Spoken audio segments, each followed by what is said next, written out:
Shout at pretty strangers. Hey, I want to fuck you on the tops of buildings neither of us have ever been in until we're both too out of breath to ask why, burn the evidence, break into your dad's house, and drink coffee until we both feel like throwing up. I want to tattoo the stars I've named after you onto my back, a constellation we'll both grow to regret. Let's hold hands and smile shit-eating grins into the universe in inappropriate places like Holocaust museums and court depositions and funerals. Let's get drunk, get lost, and accidentally move to a new city full of equally nauseating people and equally nauseating relationships. All the neighbors open their windows up to the spring and let out their mariachi musics and talking to breathe from a sky whose clouds are lottery numbers for dead people. The mid-afternoon sun is too much for any of us, and St. Jude is ready to start online dating again. Interests, the sound of sirens.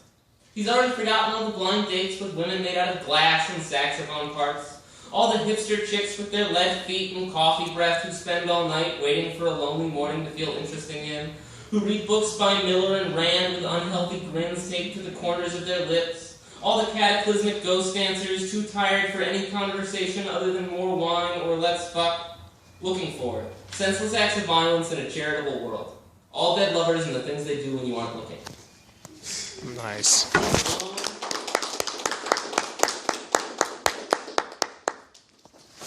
So, I've been painting a lot lately, and I'd just finished a series of 36 paintings in acrylic and crayon, and they're all portraits, and then I wrote a poem, and each part of that poem correlates with one or several of the paintings. And this poem is from, or about the painting where Kanye West punches the Virgin Mary in the head. So it's called Eat the Devil Part 5.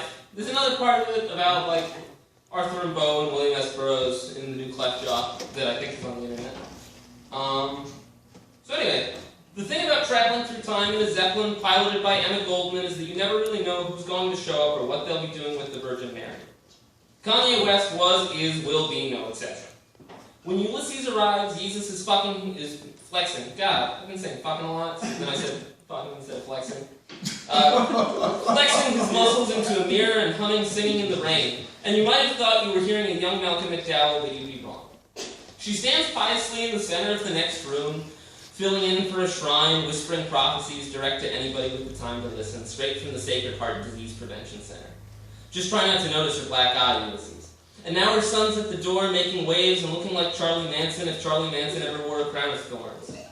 Emma smiles a little and gently takes our chaste mother's hands into hers, a hard sort of understanding and a switchblade passed from one to the other. And so when Kanye tears out of the bathroom toward the door where Charles Christ is demanding to see Mommy Dearest and how there sure as hell better be an explanation for those bruises, the virginal vixen forces herself on top of Yeezy, whips out a new knife, shouts helter-skelter, and carves an upside-down cross into his head. Ulysses hides behind the curtains with God, who can only whisper, "You are now watching the throne." So that's that. Nice.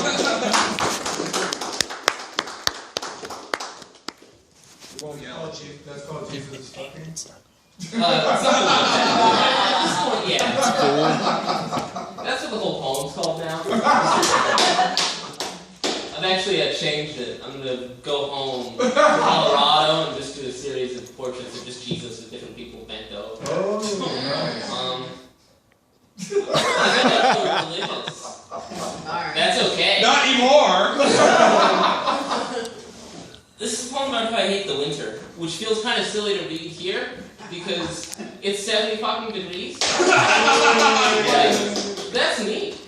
Way to go, California. Well, it's cold where I live. All the time. Anyway, I'm going to get you, T.S. Eliot. April's rotten teeth open up like pinwheels on bike tires in the wind before breaking over wooden nickels in a field of abandoned styrofoam cups and plastic flowers that smell like spilt vodka and dish soap.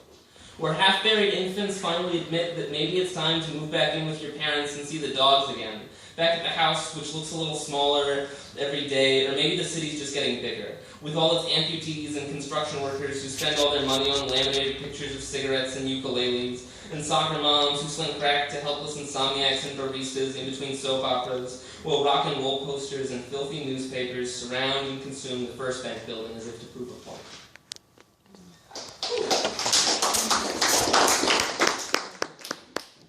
So I really do hate the winter, so I have 2 poems about that.